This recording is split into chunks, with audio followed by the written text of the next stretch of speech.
너 정말 내가 너랑 결혼하고 싶어서 했을 것 같아? 우리 엄마가 하도 성화여서 한 거야. 뭐라고? 그래서 내 돈으로 산 집을 담보로 잡고 몰래 팔려고까지 한 거야? 결혼 생활에서 너무 많은 것을 희생하고 있지는 않으신가요? 서지혜의 이야기를 통해 자신의 가치를 되찾는 여정을 함께 들어보세요. 저는 서지혜, 31살, 서울에서 평범한 직장인으로 살고 있습니다. 남편 김민호는 34살로 작은 가게의 매니저 일을 하고 있어요. 우리는 결혼 후 고향에 있는 작은 아파트에 살고 있는데 솔직히 말해서 그 아파트는 제 돈이 대부분 들어간 집입니다. 처음엔 이곳에서의 생활이 꽤 평온했지만 결혼 생활이란 항상 계획대로 흘러가지 않는 법이죠. 지난 주말, 평소와 다름없는 저녁이었어요. 저는 일주일 내내 일하느라 피곤했기에 주말엔 조금이라도 쉴 생각이었어요. 하지만 문득 초인종 소리가 울렸고 문을 열자마자 시어머니인 김옥자가 서 계셨습니다. 연락도 없이 갑자기 찾아오신 거였죠. 처음엔 그냥 지나가는 길에 들르셨나 했지만 들어오자마자 민호를 좀 봐라. 이렇게 말라빠지고 게으르게 만들어 놓다니 내가 도대체 어떻게 남편을 챙기는 거냐 라고 저를 나무라기 시작하셨습니다. 정말 황당했지만 최대한 예의를 지키며 대답하지 않았습니다. 저는 그저 인내심을 가지고 이 상황을 넘겨보려 했습니다. 하지만 민호가 어머니의 말을 거들며 엄마 말이 맞아. 너는 정말 집안일 좀 신경 써야 하지 않겠어? 라고 말하는 순간 제 속에서 무언가가 폭발하는 기분이었어요.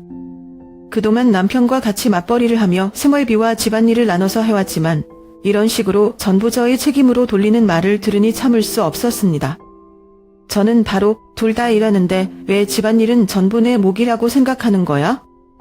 내가 왜 이렇게 무책임해? 라고 강하게 반박했습니다. 그 순간 단 안의 공기는 갑자기 얼어붙었고 민호는 화가 난 듯 문을 세게 닫고 나가버렸어요. 집안에는 저와 시어머니만 남았고 무거운 침묵 속에서 어색한 시간이 흘러갔습니다. 사실 이런 일이 처음이 아니었습니다. 민호는 평소에도 책임을 회피하는 경향이 있었지만 제가 늘 이해하려고 노력했어요. 하지만 이번엔 너무나도 노골적이고 일방적이었습니다. 저는 시어머니가 무례하다는 생각을 했지만 그 순간에도 굳이 큰 소리로 따지지 않았습니다. 저 스스로 참을 줄 아는 사람이 되어야 한다고 생각했으니까요. 하지만 내심 제가 민호와 결혼을 선택한 게 과연 옳았는지에 대한 의문이 들기 시작했습니다. 시어머니는 민호가 나간 뒤에도 저를 향한 잔소리를 멈추지 않았습니다. 여자는 남편을 위해 헌신해야 한다. 요즘 너 같은 애들은 결혼을 뭘로 생각하는지 모르겠다. 는 말들을 계속 쏟아냈어요. 저는 마음속으로는 반박하고 싶었지만 이 상황에서 더 큰 싸움으로 번질까 두려워 그냥 침묵을 지켰습니다. 하지만 이 모든 상황이 너무나 답답하게 느껴졌습니다. 결국 저는 거실 한쪽에서 혼자 앉아 앞으로 이 결혼 생활을 어떻게 해야 할지 깊이 고민하기 시작했습니다. 결혼 전에는 민호가 이렇게 무책임하거나 가족 문제에서 저를 방패막이로 삼는 사람일 거라고는 상상도 못했습니다. 그는 항상 저를 배려하고 제 의견을 존중해주는 사람이었어요. 그런데 결혼 후 그의 태도는 점점 변해갔습니다. 처음에는 단순히 일 때문에 스트레스를 받아서 그런 줄 알았지만 이번 일을 계기로 그의 본 모습이 무엇인지 다시 생각하게 됐습니다. 제가 시어머니의 말을 마음속으로 곱씹고 있을 때 문득 아버지가 해주신 말씀이 떠올랐습니다. 결혼 생활은 서로의 노력으로 만들어지는 거야. 하지만 내가 혼자만 노력하고 있다면 그건 결혼이 아니라 희생이야. 저는 스스로에게 묻기 시작했습니다. 지금의 결혼은 정말 희생일 뿐인가? 그리고 저는 이 희생을 언제까지 감당할 수 있을까? 시어머니의 방문과 민호의 행동은 단순한 갈등 이상이었습니다. 저는 그날 우리의 결혼에 대해 처음으로 깊게 회의감을 느꼈습니다. 그리고 그 회의감은 단순히 스쳐 지나가는 감정이 아니었습니다. 제 마음속 깊은 곳에서부터 울려오는 경고음 같았습니다. 민호는 그날 밤 집에 돌아오지 않았습니다. 평소에도 친구들과 술을 마시거나 늦게 들어오는 일이 종종 있었지만 이번엔 상황이 달랐습니다. 그날 저녁의 다툼 이후 그는 완전히 연락이 끊긴 상태로 어디서 무엇을 하고 있는지 알 수 없었습니다. 저로서는 그의 이런 태도가 익숙하지 않았고 불안과 화가 뒤섞인 복잡한 감정이 들었습니다. 시어머니는 거실 소파에 앉아 있었고 저를 바라보는 눈빛은 냉랭하기만 했습니다. 그녀는 제가 무언가를 말하기도 전에 다시 입을 열어 제 가슴을 찌르는 말들을 쏟아냈습니다. 여자다 결혼했으면 남편을 편안하게 해줘야지. 너 같은 애들은 자기 생각만 하고 남편을 이해하려는 마음이 없어. 민호가 왜 그렇게 지쳐있는지 너는 다 알기나 하니? 결혼이 장난인 줄 아나 보지? 저는 더 이상 대답할 힘도 의지도 없었습니다. 입을 열면 더 큰 싸움으로 번질 것 같았고 그것은 피하고 싶었습니다. 시어머니가 아무리 저를 비난해도 민호는 제 편을 들어주지 않을 것이 뻔했으니까요. 저 혼자 싸우고 저 혼자 감당해야 하는 상황이 너무 지쳤습니다. 그래서 그저 고개를 숙인 채 아무 말도 하지 않았습니다. 하지만 마음속으로는 온갖 생각이 휘몰아치고 있었습니다. 왜 이렇게까지 해야 할까? 이 결혼 생활에서 내가 얻는 건 대체 뭘까? 이런 질문들이 계속 떠올랐지만 답은 나오지 않았습니다. 시어머니는 끝없이 말했습니다. 민호가 너 같은 애랑 결혼한 게 실수라니까. 우리 민호 같은 사람은 훨씬 더 나은 여자를 만날 수 있었어. 그런데 너는? 집안일도 제대로 못해. 남편 챙기지도 못해. 민호가 얼마나 힘든지 알기나 하니? 그 말들이 귀에 꽂힐 때마다 가슴이 찢어지는 것 같았습니다. 하지만 한편으로는 시어머니의 이런 태도가 새삼스럽지는 않았습니다. 결혼 초부터 그녀는 항상 저를 깎아내리곤 했습니다. 민호가 그녀 앞에서 저를 보고하거나 변호해준 적은 거의 없었습니다. 오히려 그녀의 편을 들거나 침묵으로 일관했죠. 이런 일이 반복되면서 저는 점점 더 외로워졌습니다. 그날 밤 저는 방에 들어가지 않고 거실 소파에 혼자 앉아 있었습니다. 시어머니는 결국 방으로 들어가셨지만 저는 마음이 너무 복잡해서 잠을 잘 수 없었습니다. 거실 창문 밖으로 보이는 도시의 불빛은 여전히 화려했지만 제 마음속은 그와는 정반대였습니다. 저는 생각했습니다. 결혼이라는 게 정말 이런 걸까? 이렇게 힘들고 외로운 게 당연한 거라면 나는 이 결혼을 왜 계속 이어가야 하지? 민호와 결혼하기 전 저는 꽤나 독립적인 사람이었습니다. 제 일도 잘하고 스스로를 돌보는데 능숙했죠. 하지만 결혼 후 모든 게 바뀌었습니다. 저는 점점 더 제 자신을 잃어가는 기분이 들었습니다. 남편과 시어머니는 항상 저에게 무언가를 요구하기만 했고 그들의 기대에 부응하지 못하면 비난이 돌아왔습니다. 하지만 그들은 한 번도 제 입장에서 생각하려고 하지 않았습니다. 그날 밤 저는 혼자 앉아 제 자신과 대화를 나누듯 생각했습니다. 내가 이 결혼을 유지하려고 노력한 이유는 뭘까? 민호를 사랑하기 때문이라고 생각했지만 이제는 잘 모르겠다. 내가 사랑했던 민호는 지금의 민호와는 너무 다르다. 그럼에도 불구하고 나는 이 관계를 끝내는 게 두려운 걸까? 아니면 그냥 이 모든 게 익숙해져서 변화를 두려워하는 걸까? 생각이 여기까지 이르자 마음속 깊은 곳에서 무언가가 울컥 올라오는 기분이 들었습니다. 억울함, 분노, 그리고 슬픔이 한꺼번에 몰려왔습니다. 저는 소파에 앉아 울음을 터뜨렸습니다. 그동안 쌓여왔던 모든 감정이 한꺼번에 터져나온 것 같았습니다. 하지만 울고 나니 오히려 조금 더 차분해졌습니다. 저는 제 자신에게 이렇게 다짐했습니다. 이대로는 안 돼. 내가 계속 이렇게 참고만 있다가는 결국 나만 다치게 될 거야. 무언가를 바꿔야 해. 그때 저는 제 자신에게 처음으로 솔직해졌습니다. 민호와의 결혼은 제가 원했던 모습이 아니었습니다. 저는 행복을 찾고 싶었고 제 자신을 잃지 않고 살아가고 싶었습니다. 하지만 지금의 결혼 생활은 저를 점점 더 구속하고 있었습니다. 그날 밤은 너무 길게 느껴졌습니다. 거실에서 홀로 앉아있는 시간이 마치 몇 시간이 아니라 몇 년처럼 느껴졌습니다. 하지만 그 긴 밤을 통해 저는 중요한 깨달음을 얻었습니다. 제가 이 결혼에서 무엇을 잃고 있는지, 그리고 앞으로 어떤 선택을 해야 할지에 대해 조금 더 명확히 알게 되었던 것 같습니다. 이틀 후 민호는 집에 돌아왔습니다.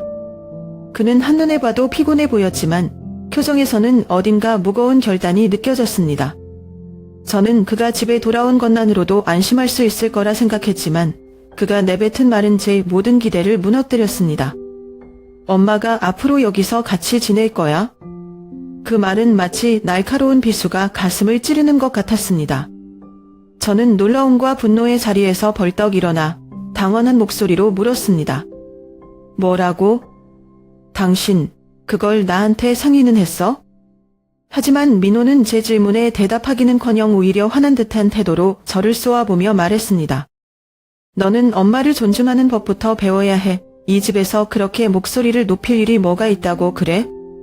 그의 말에 저는 할 말을 잃었습니다.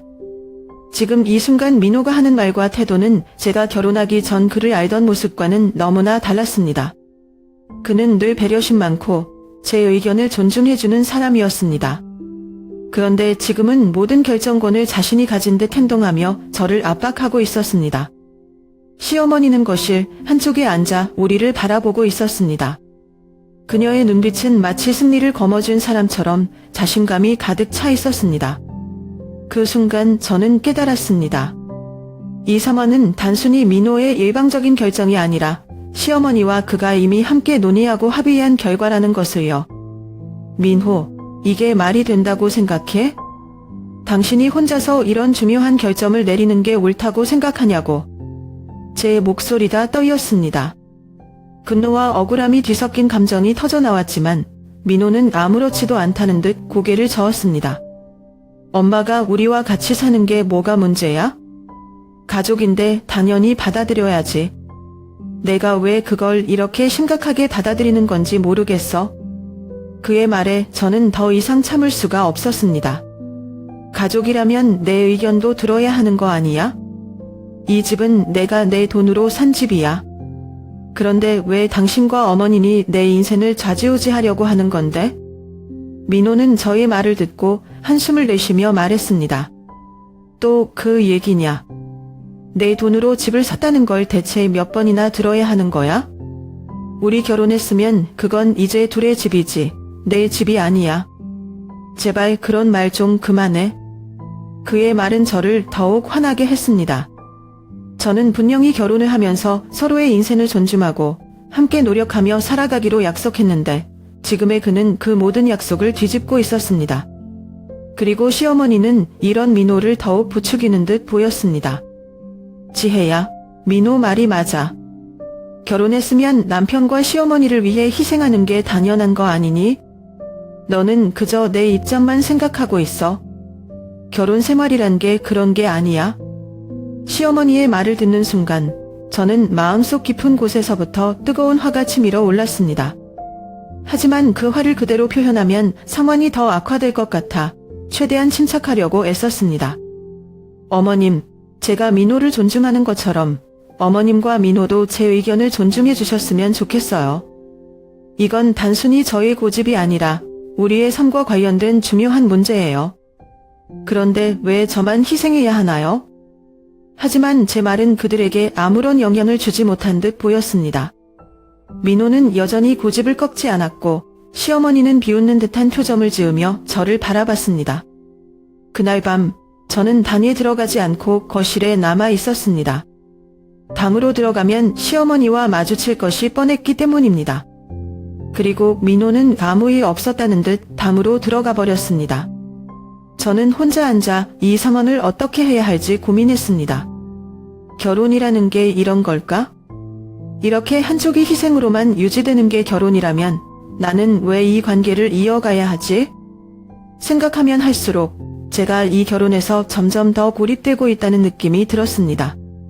제가 가진 권리와 의견은 무시당하고 그들은 자신의 필요에 따라 저를 이용하는 것 같았습니다.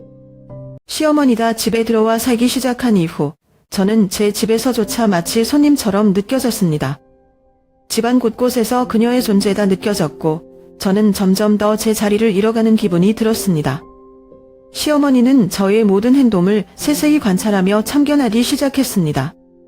아침부터 저녁까지 그녀는 끊임없이 지적했습니다. 제가 아침 식사를 준비하면 이렇게 하면 맛이 없지. 민호는 원래 이런 걸 좋아하지 않아. 너는 아직도 민호가 뭘 좋아하는지 모르니? 라고 말하며 한숨을 쉬었습니다. 제가 청소를 하면 여기 먼지 좀 봐. 이렇게 대충 하려고 하니 집안이 깨끗할 리가 없지. 라고 하셨습니다. 심지어 제가 옷을 개는 방식까지 지적하며 우리 때는 이렇게 게으르게 하지 않았다. 너는 기본도 안 되어 있는 것 같구나. 라고 하셨습니다. 그 중에서도 가장 견디기 힘들었던 것은 식사 시간의 분위기였습니다. 제가 정성껏 준비한 음식을 놓으면 시어머니는 항상 한두 가지를 찾아내어 문제를 삼았습니다. 어느 날은 제가 끓인 미역국을 보며 민호에게 이렇게 말하셨습니다. 이걸 봐라. 이게 미역국이라고 할 수 있겠니? 국물도 맨맨하고 맛이 하나도 없네. 내가 해주던 미역국이랑 비교하면 참. 민호야, 너 어릴 때 내가 끓여준 미역국 기억나지? 그 말을 듣는 순간 저는 억울하고 속이 상했지만 아무 말도 하지 않았습니다. 하지만 민호의 반응은 저를 더욱 상처받게 했습니다. 그러게, 엄마 말이 맞아. 당신도 엄마한테 좀 배워. 요리는 기본 중에 기본이잖아. 그의 말은 마치 제게 무능력하다는 낙인을 찍는 것 같았습니다. 저는 순간적으로 울컥했지만 그 자리에서 화를 내면 더 큰 싸움으로 번질 것 같아 해서 참았습니다. 하지만 그 말을 곱씹을수록 가슴이 답답하고 눈물이 나올 것 같았습니다. 시어머니는 이런 상황이 반복될수록 더욱 자신감을 얻는 듯 했습니다. 마치 제 모든 행동이 그녀의 통제 아래 있어야만 하는 것처럼 행동하셨습니다. 제가 집에서 느끼는 불편함은 시간이 갈수록 커졌고 점점 더 숨이 막히는 기분이 들었습니다. 하루는 제가 퇴근 후 피곤한 몸을 이끌고 집에 들어왔습니다.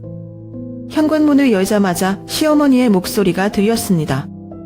지혜야, 너 퇴근 시간 좀 봐. 이렇게 늦게 들어오면 집안일은 언제 하려고 그래? 민호가 얼마나 힘들겠니? 그 순간 저는 그 말을 듣고 싶지 않아서 대답도 하지 않고 방으로 들어갔습니다. 하지만 방 안에서도 그녀의 목소리는 계속 들려왔습니다. 결혼을 했으면 남편과 집을 우선으로 생각해야지. 요즘 애들은 왜 이렇게 기본이 안 되어 있는 거야? 민호는 그녀의 말을 듣고도 아무런 반응을 보이지 않았습니다. 아니, 어쩌면 그런 상황을 당연하게 여기는 듯 보였습니다. 그의 무관심과 방관이 저를 더욱 외롭게 만들었습니다. 저는 밤마다 혼자 앉아 생각했습니다. 왜 내가 이런 대우를 받아야 하지? 이 집은 분명 내 돈으로 산 집인데 왜 내가 내 집에서 이렇게 작아져야 하지? 하지만 그 질문에 대한 답을 찾기 어려웠습니다. 제 머릿속은 점점 더 복잡해졌고 감정적으로도 지쳐갔습니다. 그러던 어느 날 저는 한계를 느꼈습니다. 시어머니는 그날도 제 요리에 불만을 제기하며 민호에게 이렇게 말했습니다. 민호야, 내가 어떻게 이런 음식을 먹고 사는지 모르겠다. 내가 있었으면 너 이렇게 안 살았을 텐데. 지혜한테 너무 많은 걸 기대하지 말고 차라리 내가 요리를 할까? 그 말을 들은 민호는 웃으며 대답했습니다. 엄마가 해주시면 좋죠. 지혜도 좀 배우고 좋을 거예요. 저는 더 이상 참을 수 없었습니다. 민호, 당신은 왜 한 번도 내 입장에서 생각하지 않는 거야? 왜 항상 어머님 편만 드는 거냐고. 민호는 당황한 듯 했지만 곧 차갑게 대답했습니다. 왜 이렇게 예민하게 구는 거야? 그냥 배우면 될 걸 가지고 이렇게까지 화낼 일이야? 그날 저녁 민호가 잠든 것을 확인한 후 저는 거실에 앉아 밀린 가사일을 마무리하고 있었습니다. 갑자기 집으로 온 전기요금 고지서가 눈에 들어왔습니다. 최근 몇 달간 민호가 생활비를 자주 깜빡하는 바람에 요금 납부를 제가 처리해야 할 때가 많았죠. 하지만 이번에는 금액이 이상하게 높았습니다. 왜 이렇게 많이 나왔지? 하는 의문이 들었고 그 답을 찾기 위해 민호의 서재로 향했습니다. 서재 안은 민호의 개인 물건들로 가득했지만 저희 집에서 민호가 유일하게 자신의 공간이라고 여기는 곳이라 저는 평소에 거의 들어가지 않았습니다. 서랍을 열어 전기요금 관련 서류를 찾던 중 의외의 물건들이 눈에 띄었습니다. 그건 서류더미였습니다. 처음엔 무심코 넘기려 했지만 서류를 펼친 순간 저도 모르게 손이 떨렸습니다. 서류에는 민호가 이름을 올린 대출 계약서들이 있었습니다. 대부분 금융회사와 체결된 것으로 보였고 금액은 각각 수백만 원에서 수천만 원까지 다양했습니다.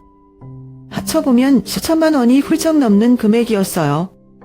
믿을 수 없었습니다. 민호는 이 모든 걸 저에게 한마디도 이야기하지 않았습니다.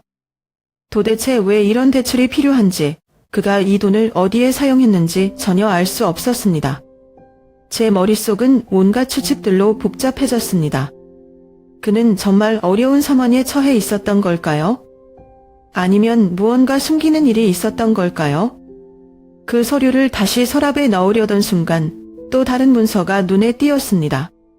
그것은 집과 관련된 문서처럼 보였습니다. 더 자세히 확인해 보니 충격적이게도 우리 집을 민호 단독으로 매각하려는 계약서 초안이었습니다. 계약서는 아직 완전히 작성되지 않았지만 필요한 서류들이 거의 준비되어 있는 것 같았습니다. 저는 멍한 상태로 서재에 앉아 문서를 한 장씩 천천히 넘겨보았습니다. 모든 것이 점점 더 명확해졌습니다. 민호는 이미 집을 담보로 대출을 받고 있었고 그걸로도 부족하자 집을 팔아 돈을 마련하려는 계획을 세운 것이었습니다. 하지만 그는 저에게 이 모든 걸 숨긴 채 혼자서 처리하려 했습니다. 제 마음은 충격과 분노로 가득 찼습니다. 제가 가장 신뢰하고 제 인생을 함께 나누겠다고 결심한 사람인 민호가 제 등 뒤에서 이런 일을 하고 있었다니 믿기지 않았습니다. 우리의 결혼 생활이 이 정도로 무너져 있다는 사실이 저를 더욱 슬프게 했습니다. 다시 거실로 나와 소파에 앉았습니다. 문서를 손에 쥔 채 깊은 한숨을 내쉬며 생각했습니다. 왜 이렇게 됐지? 민호는 왜 나한테 이런 중요한 걸 숨긴 거야?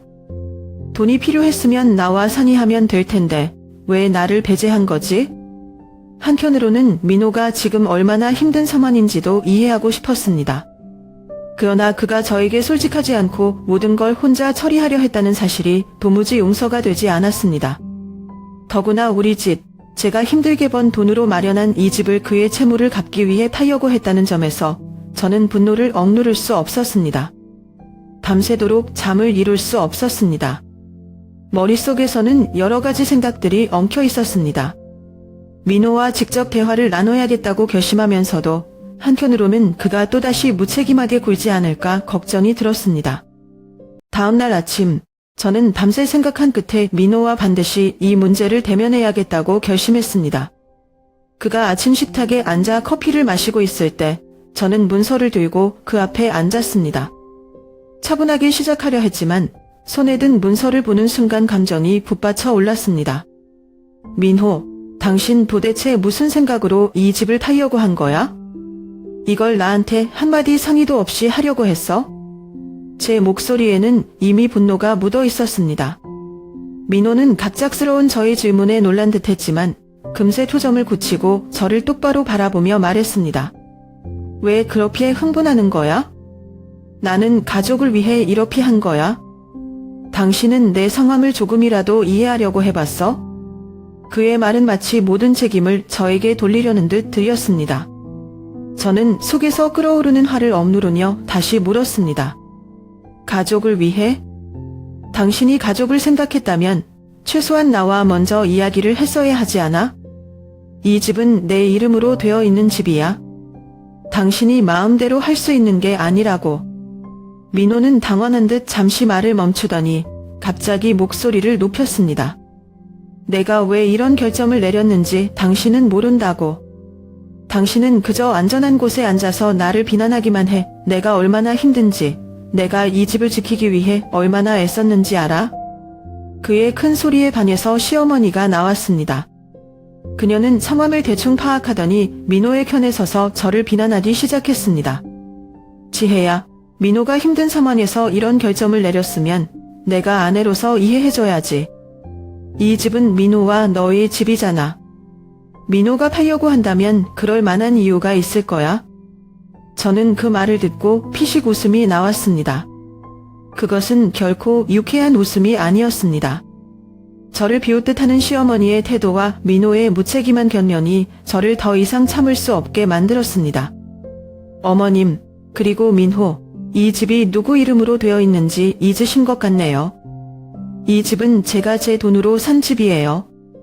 민호가 어떤 이유가 있든 제 허락 없이 이 집을 팔거나 담보로 잡는 일은 절대 불가능해요. 그리고 이런 중요한 결정을 저 몰래 진행한 걸 저는 절대 이해할 수 없어요. 제 단호한 태도에 민호는 더 이상 말을 잇지 못했습니다. 하지만 시어머니는 여전히 억울한 표정으로 저를 바라보며 말했습니다. 지혜야, 그렇게 말하면 민호가 얼마나 상처받는지 생각해봤어? 결혼했으면 서로 희생하고 이해하는 게 당연한 거야. 너는 왜 그렇게 이기적으로 구는 거니? 저는 한숨을 쉬며 답했습니다. 어머님, 희생이란 서로가 노력해야 하는 거지.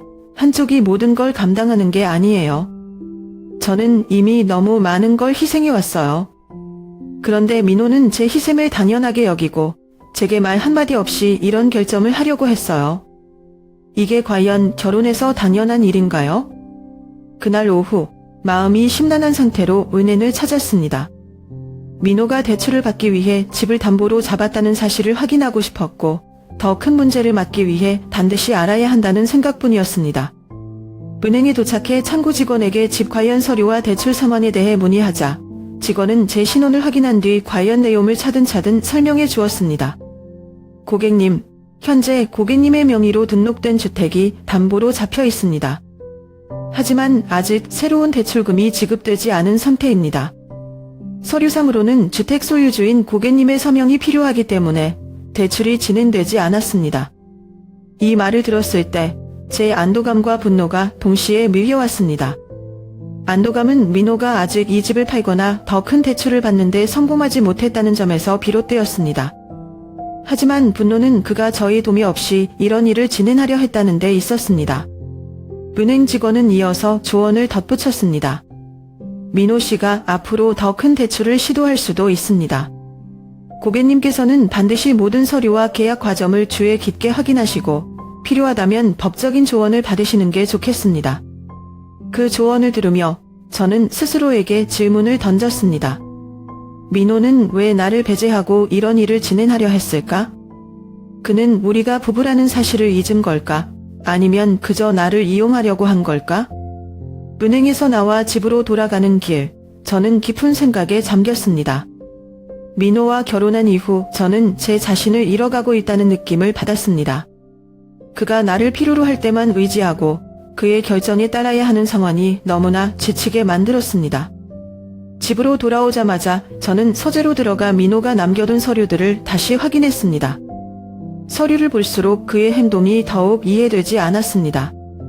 왜 그는 이렇게까지 비밀리에 일을 진행했을까요?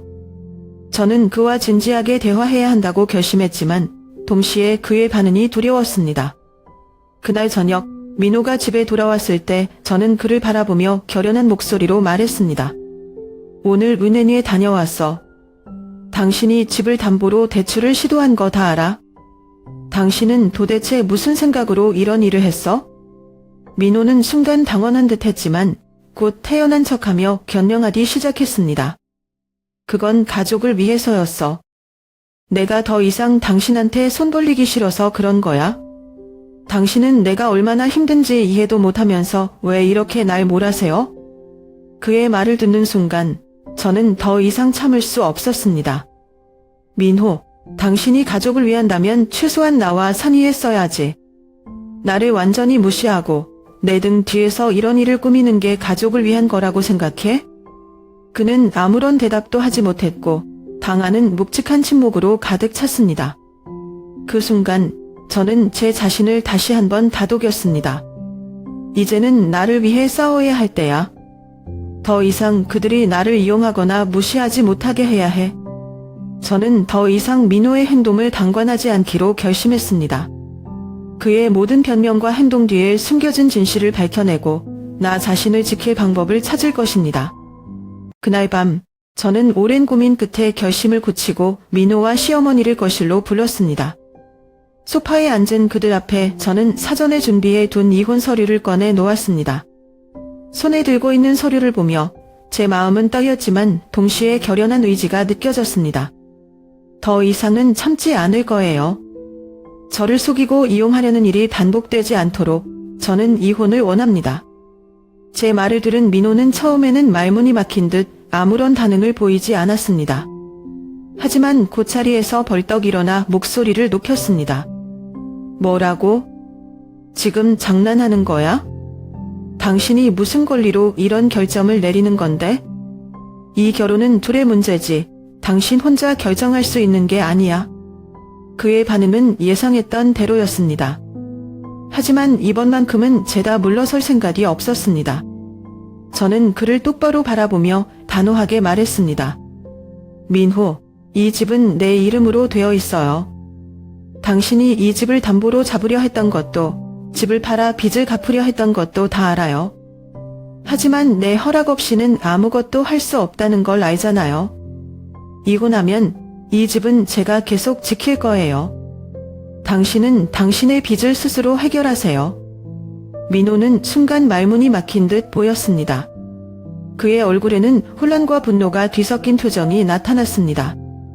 그런 그의 옆에서 시어머니가 끼어들었습니다. 지혜야, 내가 아무리 화가 나도 그렇지, 이혼이라니.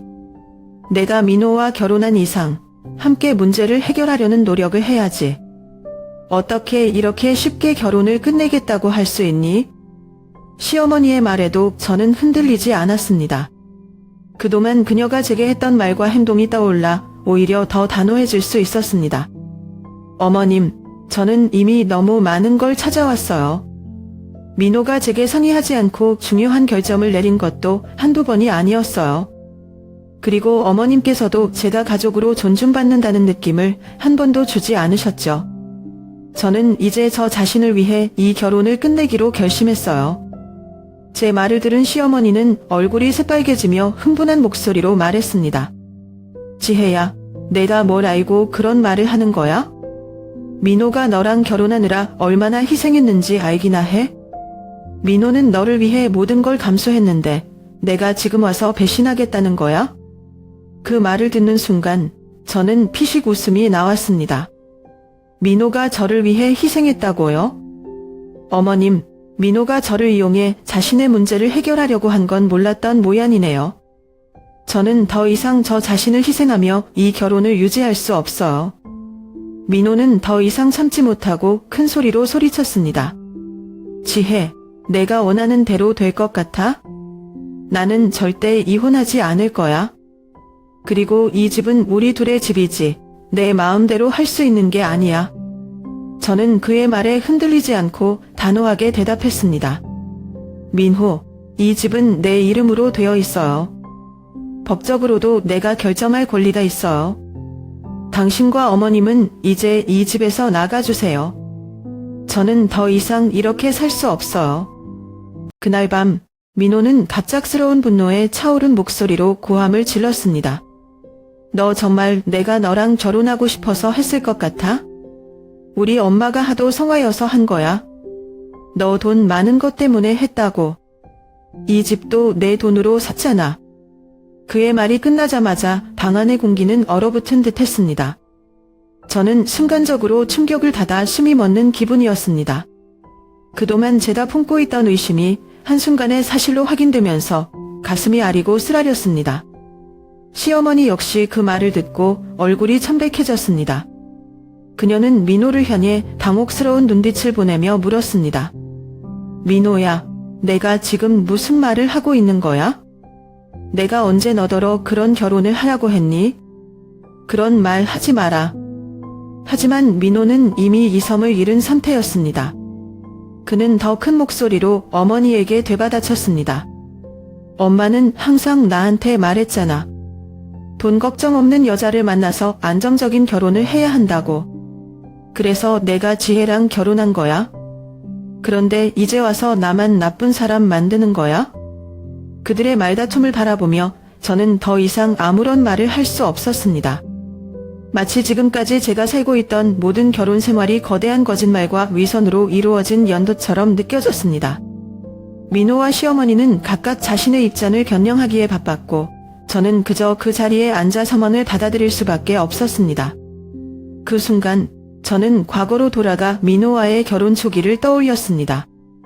민호는 항상 저에게 배려심 많고 다정한 사람처럼 보였지만 결혼 이후 그의 태도는 점점 변하기 시작했습니다. 그때는 단지 스트레스 때문이라고 생각하며 이해하려고 했지만 지금 이 순간 모든 퍼즐이 맞춰지는 것 같았습니다. 결혼 초기부터 나는 그들의 계획 속에서 이용당했던 거구나. 그 깨달음은 저를 더욱 슬프게 했습니다. 저는 이 결혼에서 진정한 사랑과 동반자 관계를 기대하며 최선을 다했지만 민호는 처음부터 저를 경제적 안정의 도구로 여겼다는 사실을 이제야 알게 된 것입니다. 시어머니는 민호를 계속 나무라며 말했습니다. 민호야, 그런 말 함부로 하지 마라. 내가 그렇게 말하면 내가 무슨 사람이 되니? 그리고 너도 책임이 있는 거야. 왜 지금 와서 모든 걸 지혜한테 떠넘기려고 해? 민호는 여전히 분을 참지 못하며 대꾸했습니다. 엄마는 쉬운 말 하지 마. 엄마가 처음부터 내 인생에 간섭하지 않았다면 이런 결혼도 없었을 거야. 나는 행복하지 않아. 그들의 대화는 점점 더 격해졌지만 저는 그 모든 것을 뒤로하고 마음속으로 결정을 내렸습니다. 이제는 더 이상 이 관계를 유지할 필요가 없다는 확신이 들었습니다. 저는 차분하게 일어나서 그들에게 말했습니다. 두 분 다 이제 그만하세요. 민호, 당신이 왜 이런 결혼을 했는지는 이제 상관없어요. 중요한 건 저는 더 이상 이 결혼 안에 있을 수 없다는 겁니다. 당신들이 무슨 이야기를 하든 저는 제 결정을 바꾸지 않을 거예요. 그 말을 남기고 저는 담으로 들어갔습니다. 문을 닫고 혼자 앉아있으니 그동안 억눌려 있던 감정들이 한꺼번에 터져 나왔습니다. 눈물이 멈추지 않았지만 그 눈물 속에는 슬픔만이 아니라 오히려 해방감도 섞여 있었습니다. 이제는 내 삶을 위해 살아가야 할 때야. 저는 더 이상 과거의 상처에 얽매이지 않기로 결심했습니다. 민호와의 결혼이 하나의 커다란 실수였다면 이제는 그 실수를 바로잡고 제 자신을 되찾아야 한다고 마음먹었습니다. 3일 후 민호와 시어머니는 결국 짐을 싸서 집을 떠났습니다. 그들이 나가는 마지막 순간까지도 집안은 어색하고 무거운 침묵이 감돌았습니다. 민호는 짐을 나르면서도 한마디도 하지 않았고 시어머니는 분노에 찬 얼굴로 짐을 정리하며 저를 힐끔힐끔 쳐다보았습니다. 저는 그들의 시선을 굳이 피하지 않았습니다. 이제는 더 이상 그들에게 휘둘리지 않겠다고 다짐했기 때문입니다. 그들이 집을 떠나고 나니 집안은 그 어느 때보다 조용해졌습니다. 그동안 시어머니의 잔소리와 민호와의 끊임없는 다툼으로 시끄럽던 집이 이렇게 고요할 수 있다는 사실이 낯설게 느껴질 정도였습니다. 저는 거실 한가운데 서서 한동안 아무것도 하지 않고 주변을 둘러보았습니다. 그들이 남긴 흔적들은 예상보다 많았습니다. 주방 한쪽에는 시어머니가 항상 사용하던 오래된 냄비가 있었고 거실 구석에는 민호가 자주 사용하던 낡은 노트북 가방이 남아 있었습니다. 이 모든 것이 이제는 사라진다는 사실에 안도감과 동시에 묘한 허전함도 느껴졌습니다. 창가로 다가가 커튼을 열었습니다. 햇빛이 부드럽게 방 안으로 스며들었고 저는 깊게 숨을 들이마셨습니다. 파란 하늘이 펼쳐진 창밖을 바라보며 그동안 쌓였던 모든 긴장감이 조금씩 풀어지는 것을 느꼈습니다. 이제야 정말로 끝났구나. 스스로에게 그렇게 말하자 가슴 깊은 곳에서부터 안도감이 차오르기 시작했습니다. 이 결혼은 제게 많은 상처를 남겼지만 동시에 중요한 교훈도 주었습니다.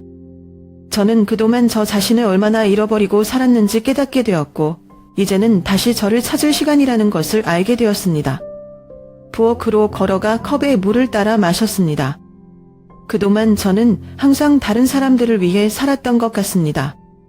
시어머니의 기대에 부응하려 애쓰고 민호의 요구를 충족시키기 위해 노력했습니다. 하지만 그 결과 저는 제 자신을 점점 더 잃어가고 있었습니다. 이제는 그런 삶에서 벗어나 오직 저 자신을 위해 살아가기로 결심했습니다. 작은 테이블에 앉아 차분히 집안을 정리하기 시작했습니다. 시어머니가 남기고 간 물건들을 하나씩 버리며 집안에 저만의 공간을 다시 만들어 갔습니다. 주방에 새로운 커피 머신을 넣고 거실 소파에 제가 좋아하는 색상의 쿠션을 올려두었습니다. 이런 작은 변화들이 집안의 분위기를 완전히 바꾸어 놓는 것 같았습니다. 저는 곧 일상으로 돌아갈 준비를 하기 시작했습니다. 직장에서의 업무, 친구들과의 만남, 그리고 그동안 미뤄두었던 취미 생활에 다시 집중하기로 했습니다. 저는 이제 더 이상 누군가의 기대에 맞추기 위해 제 자신을 희생하지 않을 것입니다. 며칠 후 아침에 일어나 창문을 열었을 때 저는 다시 한번 그 파란 하늘을 바라보았습니다. 그리고 스스로에게 조용히 말했습니다. 지혜야, 이제 정말로 내 삶을 시작할 시간이야. 너는 그 누구에게도 흔들리지 않고 너만의 길을 걸어갈 수 있어. 그 말에 저는 미소를 지으며 기분 좋은 하루를 시작할 수 있었습니다.